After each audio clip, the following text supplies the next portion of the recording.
tell me a little bit about what was it like birthing your books? How did you get over those fears of putting your voice out there, of going through the whole production process? Tell us all the things. Oh my goodness. It was a process. Like it literally was like birthing a book. Like it literally was burst. Yeah. From the very beginning, I grew up wanting to be a writer. I always wanted to be a writer. I was writing sci-fi and I was writing romance and I was writing all these different things in poetry. And so for me, having it published is like one of my greatest goals achieved. But it did not come without hardship. It took me about 2 years to publish my first book, just because of all the things that come up during the process.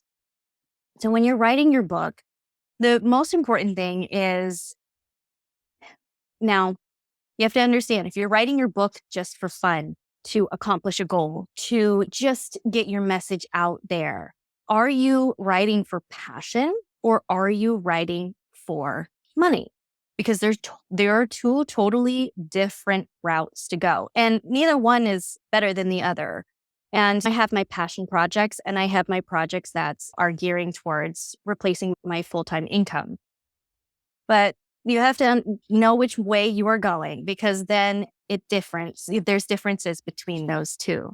So if it's your passion project, definitely when you get seated down, have a general outline of where you would like to go. Like, what is the whole premise of your work? What is the mission of this work to send into the world, right? And then you sit down and you write, and you can have like your spiritual practices to help you get into that creative mode. And you can have your candles lit and your incense and whatever it may be, and get into the mode and just allow your creativity, your spiritual muse, your creative muse just flow through you.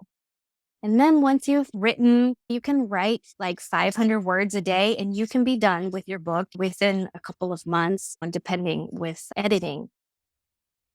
But this is a huge thing. Do not go back and read what you wrote after you've written it. Wait till you are done.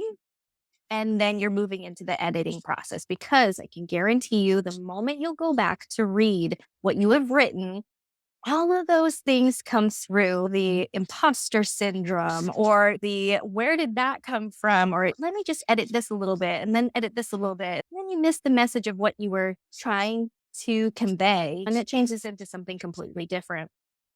So just waiting till that editing process to edit it.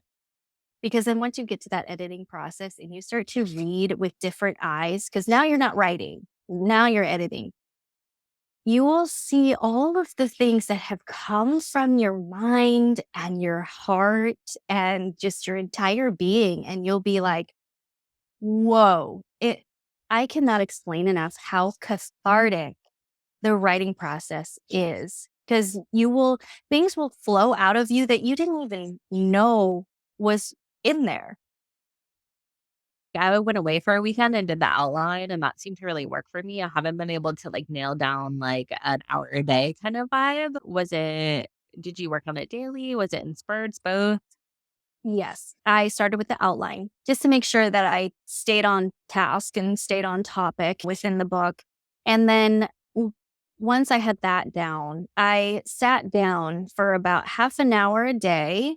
I wasn't totally consistent with that. It was like when I had the opportunity to do that. So Also, like mama and a homeschool thing, and you have a business. So, like, yes, yeah, you're a busy woman. yeah, yes.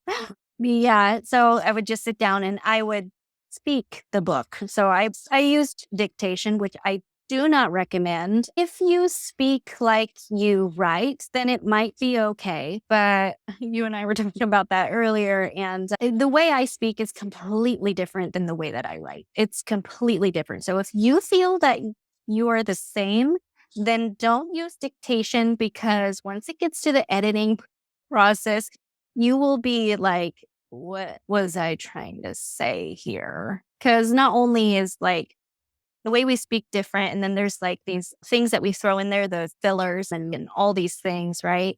But also the computer doesn't always pick up different things. And if you have like different settings on there, it's not going to catch any bad words. It's just going to be blank. And what was I trying to say there?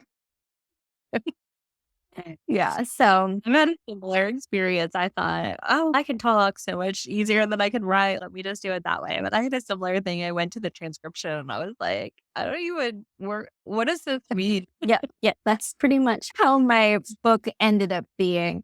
But if you just spend about not like 20 minutes, 30 minutes maybe, if you have the time, you can get at least 300 to 500 words a day and just you on that train of creativity, that flow of inspiration, just allow it to come.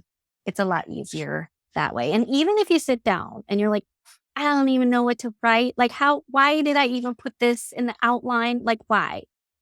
Even if you sit down and you still feel like that and you just allow yourself to write, you can even say, I don't even know what I'm talking here. I don't even know why I put this in the book and blah, blah, blah, blah, blah. And then you'll just start typing and you'll start writing and it'll just start forming itself on the page. So, What's it like when it actually is like in physical form and people can buy it?